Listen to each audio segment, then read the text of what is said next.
Peut-on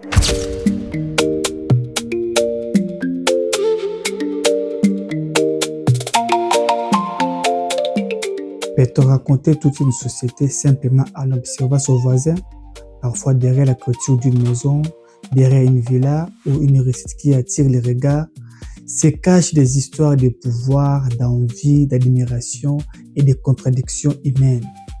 Aujourd'hui, dans ma bibliothèque, je vous amène à la découverte de Voisin Muzuri, un récit de Prince Yannick Djumbo Tambwe qui nous invite à regarder autrement ceux qui vivent juste à côté de nous.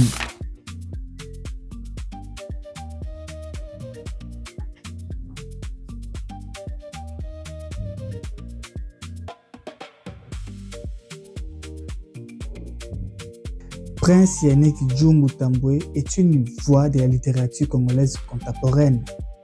À travers son écriture, il s'intéresse aux réalités sociales, au comportement humain et aux transformations de notre société. Avec Voisin Muzuri, il choisit un espace très simple. Les quartiers, les voisinages, cet endroit où les vies se croisent, où les secrets circulent et où les apparences peuvent parfois tromper. Qui est Prince Yannick Djumbo Tambwe?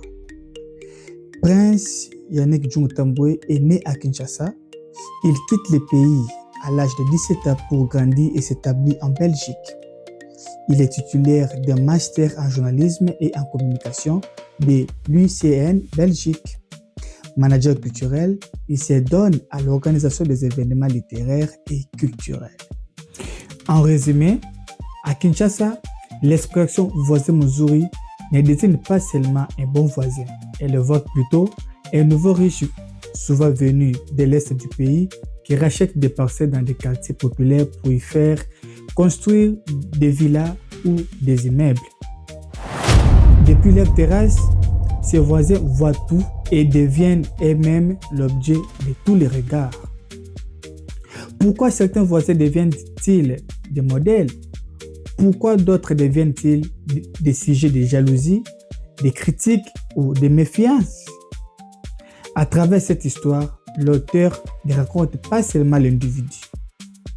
Il raconte une communauté entière avec ses rêves, ses frustrations et ses contradictions. La réussite et les regards des autres.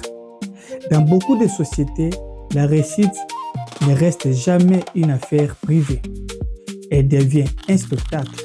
La maison que l'on construit, la voiture que l'on conduit, la manière dont on s'habille devient des messages envoyés au voisinage. Mais l'auteur nous pousse à nous demander, connaissons-nous réellement les histoires derrière les apparences?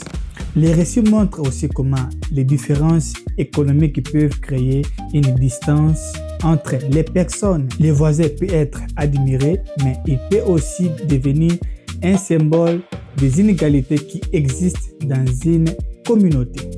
Ce qui rend ce récit intéressant, c'est qu'il ne condamne pas simplement les personnages. Il observe les humains dans leurs faiblesses, la curiosité, l'envie, l'admiration, parfois même la peur de celui qui semble différent. Pourquoi ce livre est-il important? Parce qu'il parle du Congo d'aujourd'hui.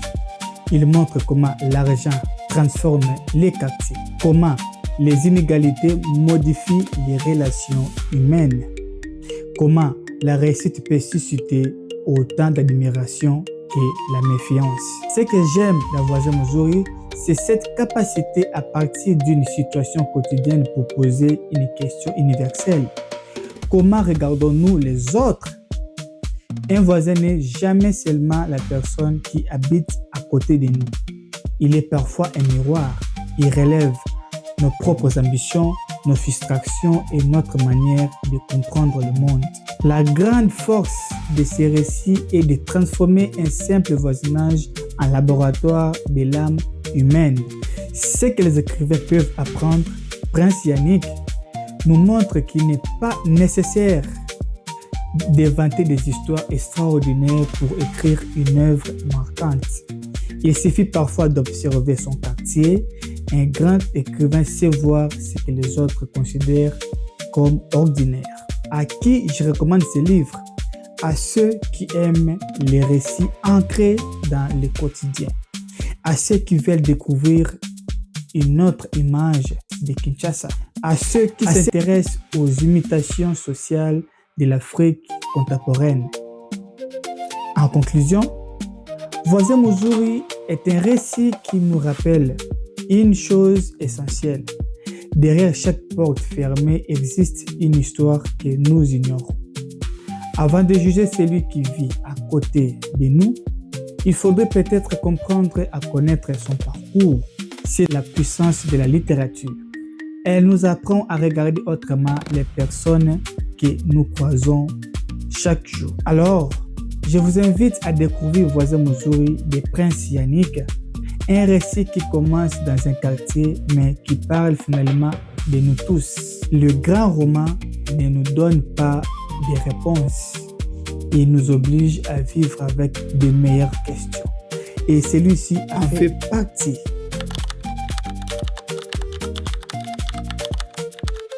Quelque menus qu'il soit l'événement qui survient ces derniers temps dans notre quartier, tout est matière à palabrer autour de l'occupant mystérieux de l'immeuble érigé au numéro 12 de notre rue. À défaut de connaître son nom, on lui a attribué le surnom de Voisin Muzuri, qu'on pourrait traduire littéralement ainsi, bon voisin.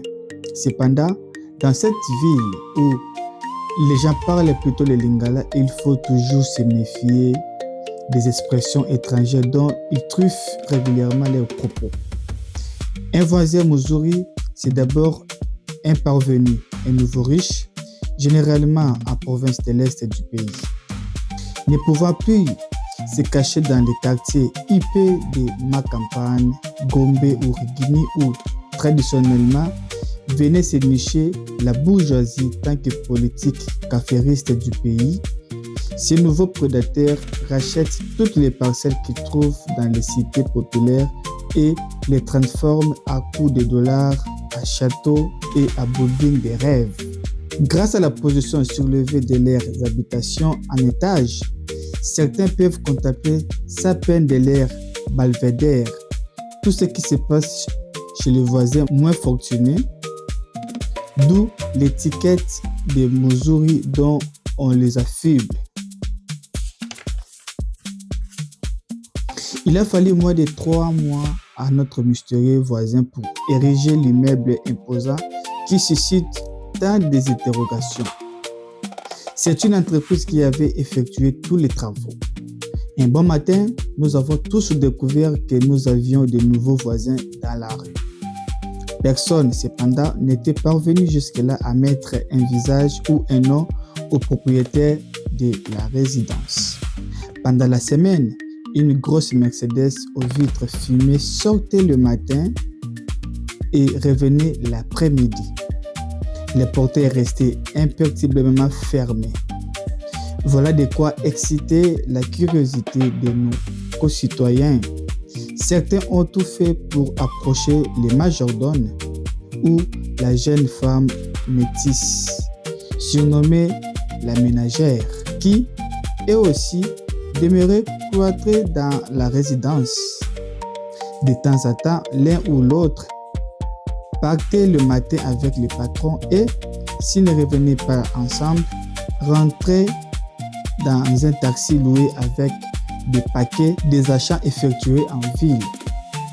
Apparemment, les majordomes et la ménagère n'étaient pas autorisés à se mêler à nous ou, à l'instar de la plupart de nos concitoyens, de passer le clair de leur temps dans la rue ou devant leurs habitations. À se demander pourquoi, dès lors, celles-ci sont toutes clôturées. De part et d'autre de nos rues s'alignent les habitations au nombre de 4 ou recoupées en blocs. Ces logements datent de l'époque coloniale et avaient été construits pour les évoluer par une institution dite fonds d'avance. Les premiers à les acquérir s'étaient s'empresser de dresser des murettes afin de séparer leurs biens. Avec le temps, les nouveaux propriétaires ont continué de saucissonner les parcelles pour créer des annexes destinées à casser des locataires, aussi bien derrière que devant l'habitation principale, très souvent modifiée. Depuis quelques jours, nous qui partageons les mêmes blocs que voisins Muzuri avons reçu de nos bailleurs respectifs la même notification. Nous sommes prestement invités à chercher un autre logement d'ailleurs. Nos bailleurs ont accepté l'offre d'achat, semble-t-il très alléchante des voisins Muzuri qui voulaient transformer tous les blocs en une résidence unique avec des dépendances. Mais nous ne sommes pas les seuls à être menacés de déguerpissement. Les mêmes sorts restaient suspendus sur la tête de tous les habitants de part et d'autre de notre rue. Qu'est-ce qu'il cherche exactement, ce monsieur? Jusqu'où compte-t-il s'arrêter? Je suis Doris Djamba. Bienvenue dans ma bibliothèque. À bientôt pour une nouvelle découverte. Je vous dis bye bye.